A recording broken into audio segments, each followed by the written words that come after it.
Oi, galera do Pré-ENEM, tudo bem com vocês? Aqui quem está falando é a professora Solange, de História 2. Nós estamos vindo aqui, através desse podcast, desse videocast, para continuar o nosso assunto da nossa última aula presencial e para reforçar aí a importância da participação de vocês dentro das nossas aulas, dentro dos nossos encontros aqui, tá? Na última vez que nós nos encontramos, nós falamos bastante a respeito do tráfico negreiro, da mão de obra escravizada que veio aqui para o Brasil, tá? Da mão de obra indígena, da escravização dos indígenas, né? E da relação deles com os jesuítas. O que é importante saber durante esse período, né, pessoal, a gente vai ter ali o Brasil se transformando, né? Com a crise do comércio das especiarias em meados do século XVI, os portugueses decidiram investir na ocupação e exploração do Brasil. As tentativas de invasão vindas da França, da Inglaterra, também fizeram com que Portugal ocupasse, em definitivo, o território brasileiro. E por 3 séculos, os portugueses dominaram o Brasil, explorando suas riquezas, como a questão da cana-de-açúcar, o ouro, né? Cobrando altos impostos e abafando as revoltas coloniais. Isso se deu ali até o 7 de setembro de 1822, que é a data daí da nossa proclamação da independência do Brasil. Então a gente vai ter todo esse processo aí durante o período aí do Brasil colônia, todo esse processo de transformação que o Brasil teve, né? De transformação até alcançar a condição de reino, tá? Mas como é que ocorreu todo esse processo? Primeiro veio a implementação do governo geral no Brasil colônia. A partir do século XVI, né, até 1888, o Brasil se sustentou tendo como base a mão de obra escravizada negra. Primeiramente nos engenhos de açúcar no Nordeste e depois na mineração no Centro-Sul colonial. Os negros africanos foram escravizados e o tráfico negreiro se tornou uma das atividades mais rentáveis do Brasil colônia. O governo geral ficou responsável pela defesa da colônia e, para isso, instalou em diversos pontos estratégicos fortificações militares para garantir a posse, né, da terra portuguesa. Expulsou também os indígenas que eram avessos aí ao contato com o colonizador. Ainda tinha a ameaça dos franceses, né, invadirem a Baía de Guanabara, com que fez com que o governador-geral Estácio de Sá construísse a cidade do Rio de Janeiro, em meados ali do século XVIII, e que mais tarde se tornou capital da colônia. Mas e agora, pessoal, como é que vai ficar a economia no Brasil colônia? Enquanto o Brasil esteve sob o domínio de Portugal, a economia foi de exportação para atender os interesses do mercado externo. A primeira atividade econômica, como nós já falamos, né, foi a extração do pau-brasil. Como os portugueses não encontraram nenhum metal precioso no primeiro contato com a terra, a coroa portuguesa acreditava que encontraria esses metais preciosos com a mesma facilidade que os espanhóis encontraram ali na América Central.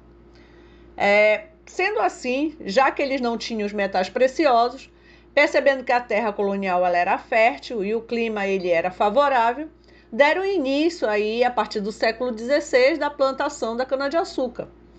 Os engenhos, né, foram construídos ali todos no litoral nordestino para a produção açucareira. Com o fracasso da escravização da mão de obra indígena, a solução veio dos negros africanos. À medida que se produzia açúcar, maior número de escravizados negros era trazido aqui para o Brasil. O tráfico negreiro se tornou uma atividade econômica altamente lucrativa. Só que daí a gente vai ter a crise do açúcar durante esse período, ali no meado do século XVII, quando os holandeses foram expulsos de Pernambuco e os invasores começaram a plantar cana-de-açúcar nas Antilhas, na América Central, e logo se tornaram concorrentes do açúcar brasileiro. Isso fez com que o preço da produção açucareira feita no Brasil se desvalorizasse. Então a coroa portuguesa decidiu investir nas expedições para o interior brasileiro, no intuito de descobrir metais preciosos e fazer a colônia voltar a dar lucro.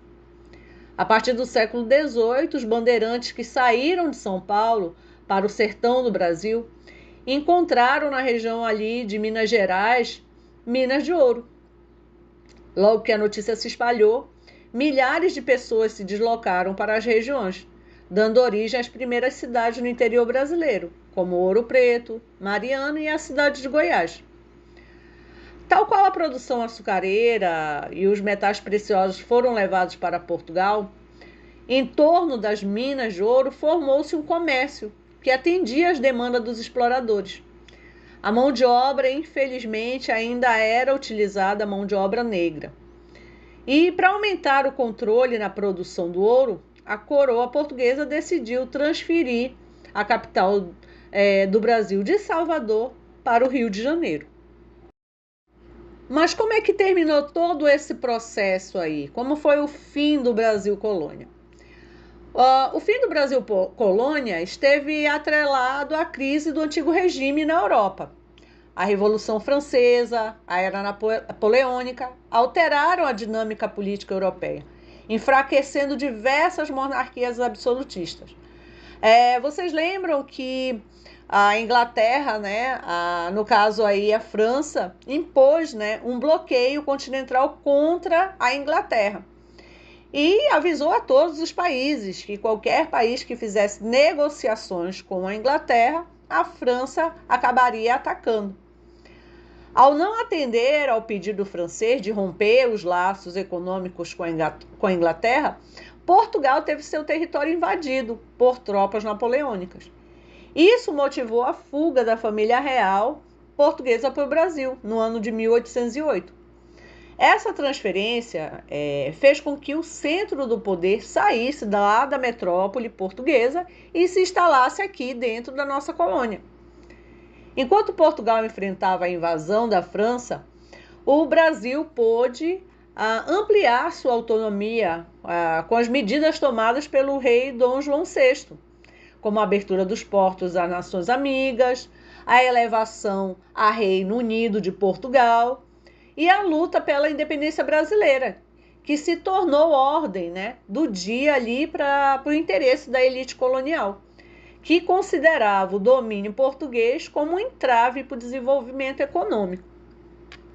Com o retorno de Dom João VI para Portugal, logo após a Revolução do Porto, o príncipe regente Dom Pedro I permaneceu no Brasil, o que foi conhecido aí como o Dia do Fico, e descumpriu todas as ordens portuguesas.